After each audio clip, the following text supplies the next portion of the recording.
आज बात करते हैं टाइफाइड के बारे में। टाइफाइड एक ऐसा बुखार है कि अगर ये किसी को बचपन में हो जाए और अगर बचपन में ही किसी व्यक्ति को ये हो जाए तो उससे फिर एक लंबे समय तक उभर नहीं पाता।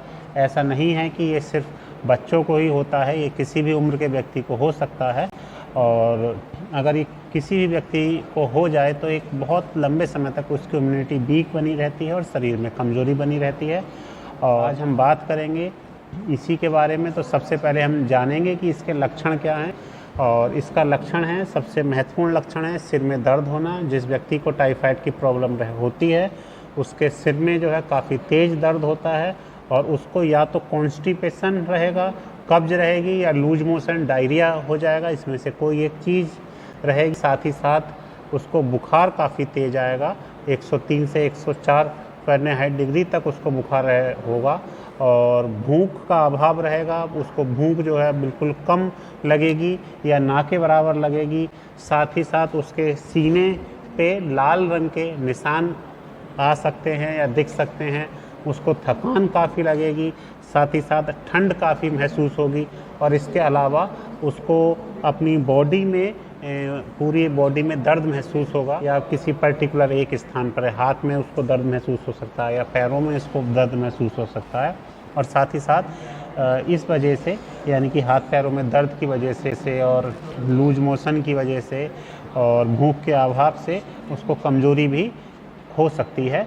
तो इनमें से 7-8 चीज़ों में से कोई एक चीज़, 1-2 चीज़ भी अगर मिलती हैं तो ये डायरिया के लक्षण हैं। ज़रूरी नहीं है कि किसी व्यक्ति को ये सातों की सातों या आठों की आठों ही चीज़ मिलें। और डायरिया होने का मुख्य कारण सफाई का अभाव है, और ये उन देशों में ज़्यादा पाया जाता है और उन स्थानों पे ज़्यादा होता है जहाँ पे सफाई कम रहती है या सफाई का अभाव रहता है। और ये हम लोगों के जो शरीर में जाता है ये ओरली जाता है, यानी कि मुंह द्वारा ये जाता है। और ये हमारे अगर हाथ गंदे होते हैं, यानी कि हम अगर अपने हाथों का ध्यान नहीं देते, या फिर बर्तन गंदे होते हैं, या स्ट्रीट फूड के कारण ये हमारे बॉडी में जाता है, या फिर अगर हमारा पानी साफ़ नहीं है, जो पानी हम पी रहे हैं वो साफ़ नहीं है, उस वजह से ये जाता है। ये इसके होने के कारण है एच टाइफी बैक्टीरिया की वजह से ये होता है। और अगर ये किसी व्यक्ति को हो जाता है तो वो डॉक्टर्स के पास जाता है। डॉक्टर उसका ब्लड या यूरिन या स्टूल या बोन मैरो टेस्ट करता है, जो भी डॉक्टर को जिस हिसाब से ठीक लगता है।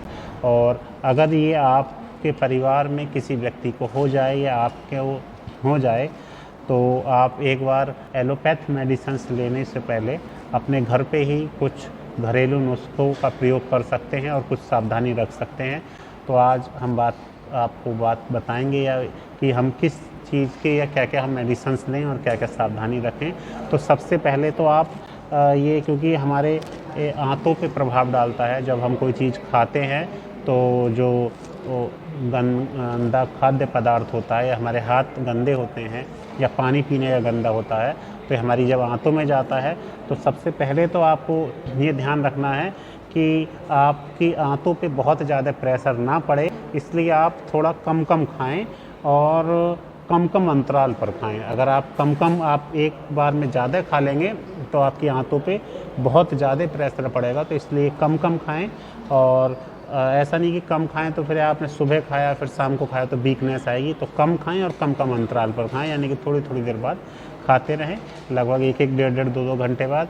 साथ ही आप उन चीज़ों का सेवन करें जो आसानी से पच जाएं। जैसे कि अगर आप फल खाएं तो पपीता खाएं, केला खाएं, दाल खाएं तो आप मूंग की दाल खाएं या मूंग की दाल की खिचड़ी खाएं, इस तरह से खाएं।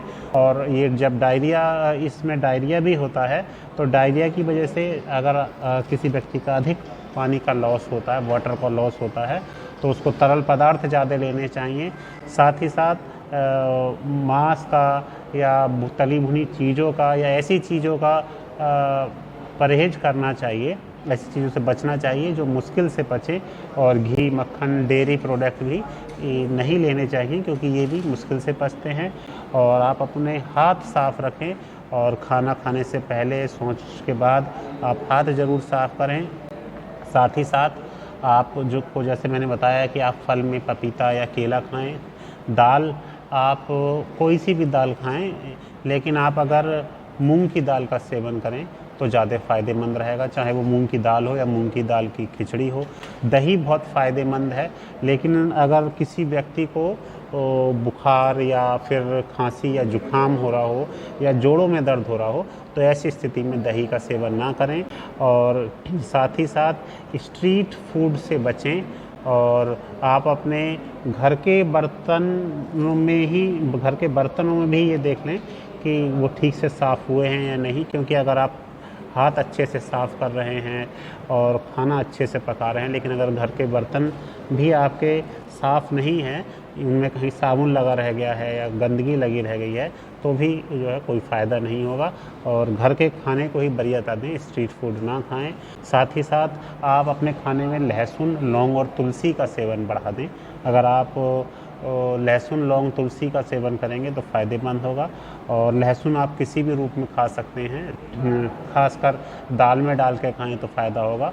और लौंग और तुलसी को आप उबाल लें, पानी के साथ उबाल लें, और उसके बाद उस पानी का आप सुबह शाम सेवन करें जिसमें लौंग और तुलसी डली हुई हो। साथ ही साथ मैं आपको एक ऐसा प्रयोग बता रहा हूँ कि अगर आप इसको टाइफाइड होने पे यूज करेंगे तो मुझे नहीं लगता कि आपको किसी और मेडिसिन्स की ज़रूरत पड़ेगी। और आप इसको चाहें तो नोट कर लीजिए। आपको 5 ग्राम खूब कला लेना है, और ये जिस तरह से राई के दाने रहते हैं उसी तरह की खूब कला रहती है, उससे उसी के जैसे लगभग लगते हैं। और 5 मुनक्के लेने हैं और 5 अंजीर लेने हैं। इन तीनों को आप 500 ml पानी में उबाल लें, और जब ये 100 ml रह जाए तब इस पानी का आप सेवन करें। ये ध्यान रखें कि बहुत आसान है। 5 ग्राम खूब कला, 5 मुनक्के और 5 अंजीर, 5 ही 5 लेने हैं। 5 ग्राम खूब कला, 5 मुनक्के, 5 अंजीर और 500 ml पानी, जब 100 ml रह जाए। और अगर आप ऐसा थोड़ा सा आपको आलस भर लग रहा है तो आप इन तीनों चीज़ों को लेके 5-5 ग्राम लेके, और मुनक्के के बीज निकाल दें आप, और उसकी चटनी बना लें, और इस चटनी को आप सुबह शाम खाएं तो आप 3 से 5 दिन में पूरी तरीके से ठीक हो जाएंगे। अगर आपको फ़ीवर ज़्यादा हो तो आप फ़ीवर के लिए माथे पे पट्टी भी रख सकते हैं। साथ ही आप गिलोय घनवटी का इस्तेमाल भी कर सकते हैं। अगर आप बच्चा छोटा है तो गिलोय घनवटी का 1 गोली सुबह, 1 गोली दोपहर, 1 गोली शाम ले सकता है। और अगर वयस्क व्यक्ति हैं तो वो 2 गोली सुबह, 2 गोली दोपहर और 2 गोली शाम ले सकते हैं। इससे उनको बुखार की प्रॉब्लम जो है वो भी दूर हो जाएगी। धन्यवाद।